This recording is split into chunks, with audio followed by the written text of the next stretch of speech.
Hi, Stuart here.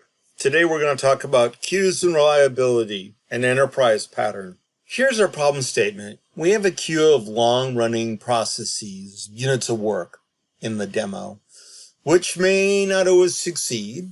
They may just be fatally flawed, or they just may suffer a transitory outage, and we want to continue where we left off. We want to have sort of an exponential retry, but the problem is that the unit of work is so long running that if we were to keep, for example, a message on the message queue open that length of time using the leasing pattern that's in one of the previous videos, we would encounter a problem where we would exceed even the least duration of the most generous queue. So instead, what we want to do is to implement, using our good friend queuing and leasing, a pattern on top of that that has a couple of pretty basic rules.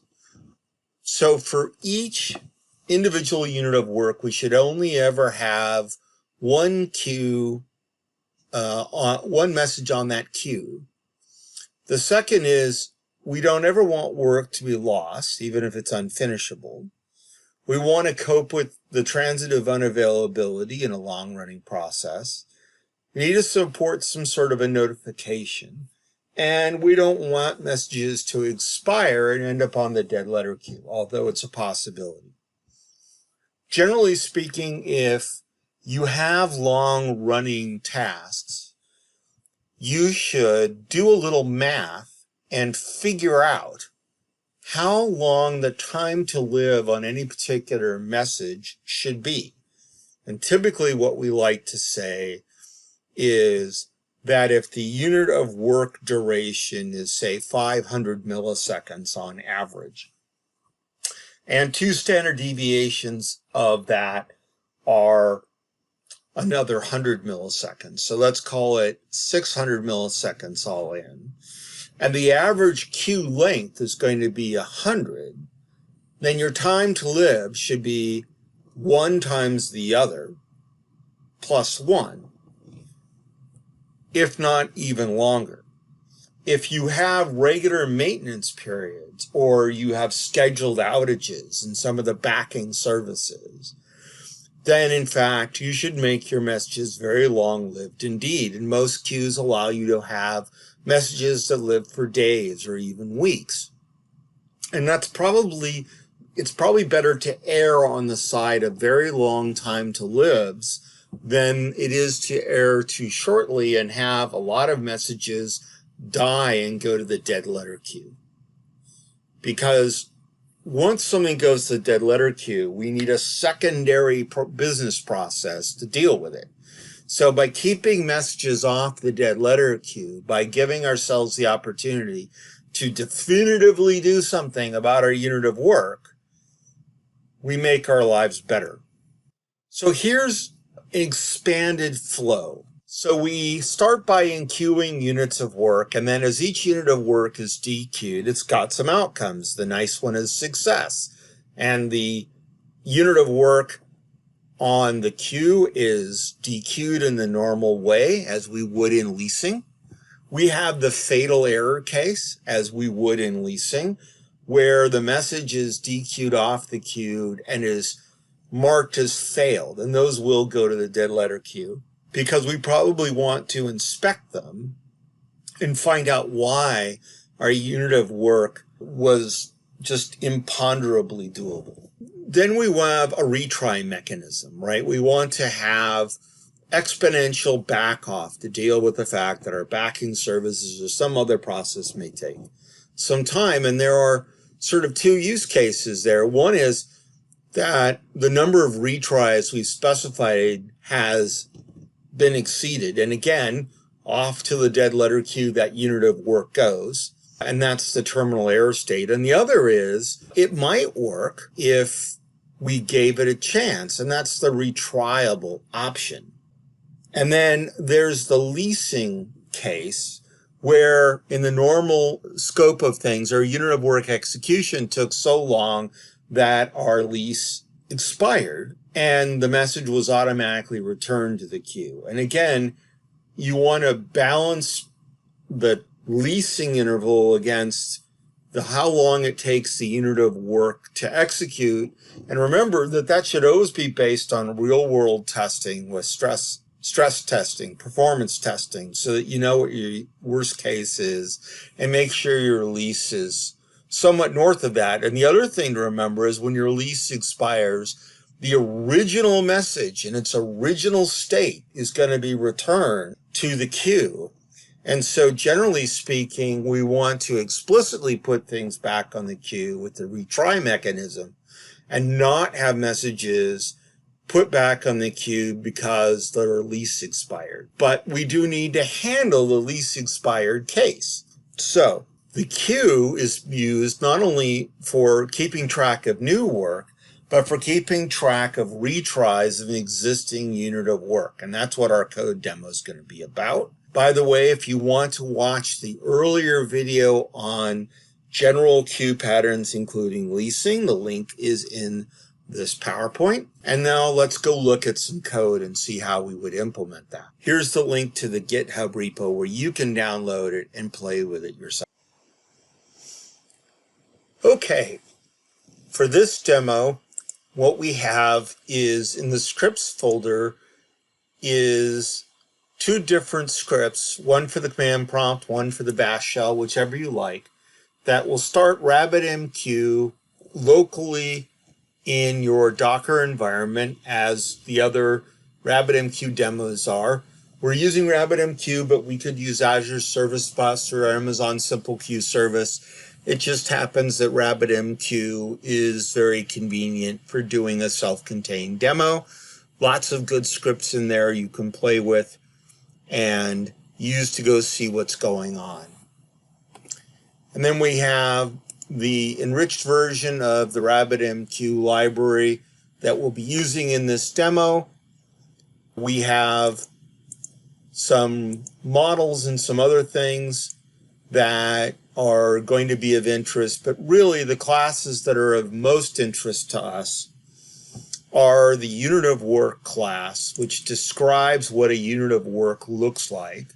And in this case, we have a class called reliability tracking that keeps track of things like the number of tries, statuses, errors, last timestamps, things like that. And we have kind of an arbitrary unit of work data. This could be anything that you want it to be. In my case, I just made it a dictionary. And then I just made a little factory that generates random but valid units of work for the purposes of the demo. You wouldn't normally do this in your unit of work. You would have units of work that came from somewhere. And then we need to set up our main execution path. So for this demo, we have the iWorker contract that is implemented by Worker CS. And what we do is we parse command line objects in program and we set up our dependency injection for logging and configuration and everything else. And we constructor inject those into our worker, and for our run, we pass in our command line arguments. And you can see that we go through and make our RabbitMQ client on line 60. We empty the queue. Again, normally you wouldn't do this, but we're doing it so that the demo always starts clean. We're generating using our make unit of work, a unit of work, and enqueuing it on our RabbitMQ using our rabbit config. And then we tell run to just idle, essentially, for the number of units of work that we asked for. The default is 50, and then times 150 milliseconds plus 5,000 milliseconds. I just sort of guessed. And that will make the command line run and just stay running for that period of time. And in the meantime, what we have done is we have set up our dequeuing event, And the action here is in my message handler. And that's what we're going to go through in more detail. So obviously, being good developers, we're checking for null parameters. And then we take our message body and we decode it to a string and deserialize it back into an object. We set the leasing state, that's receive message state. We set that to successfully process by default. You don't actually need to initialize this, as you can see it warns about. But in this case, because it's demoware, and I would do this normally in enterprise code as well, I want to explicitly initialize this to a state so that I can count on if somebody changes something in the library that I'm using, I'm going to start out with the state that I assert. Doesn't do any harm. And then we're going to set our last operation stamp to UTC now. We're going to increment the number of tries that we've tried to handle this message. And now we're going to get to the guts of the pattern. In this case, I'm using a random number generator to simulate the different outcomes with different percentages. By the way, if you're wondering about the case syntax, this is C#8 on .NET Core 3.1 LTS. And you can go look up how to set the language version you want, but by default, it generally defaults to C#6. I like 8 because it's got many nice goodnesses in it. And when I switch from .NET Core 3.1 LTS, I will switch to .NET 6 LTS because I like running the long-term support versions of software. So the way to interpret this case statement is if the value is less than 10, do this. If it's between 10 and 50, do that. And then we have the default case. So let's walk through each of these and see the use cases from our flow diagram above. The first one is it's all bad all the time. We have an unprocessable unit of work. So we're going to tell RabbitMQ to reject the message, which will kick it to where? It'll kick it off to the dead letter queue. We set the message itself to have a status of fatal. We set its error property to a valid execution. In this case, I'm using just a placeholder. Hopefully your exception will be custom for your particular project and will properly serialize. More on that in a different video. So that's just it's unprocessable use case. And then there's it might work if we gave it enough retries use case. What we do, first of all, is we say, okay, well, have we exceeded our number of retries? And if we have, then we're going to act pretty much like it was fatally flawed, but we're going to change some of the message states, right? So we're going to change the status to expired. We're going to have a different error. In this case, retries exceeded. Again, you'd want to use a better exception than this. Otherwise, we haven't exceeded the number of retries.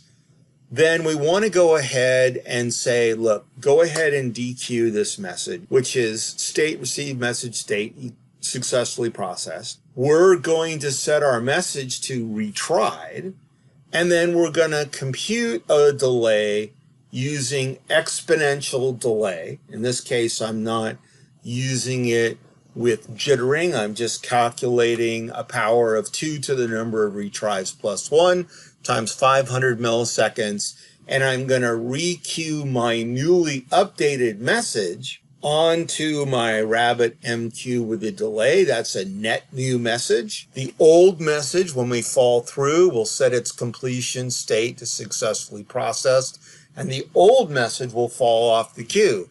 And this meets our dictum that the unit of work shouldn't have more than one message on the queue at a time. Now, it happens slightly out of order because we want to guarantee that the new message gets delayed, but it's going to get delayed into the future, and the processing here will be very quick, so we're unlikely to create a race condition. And then the default is happiness has ensued. Our message is going to be dequeued using successfully processed. We're going to set our message unit of work equal to success.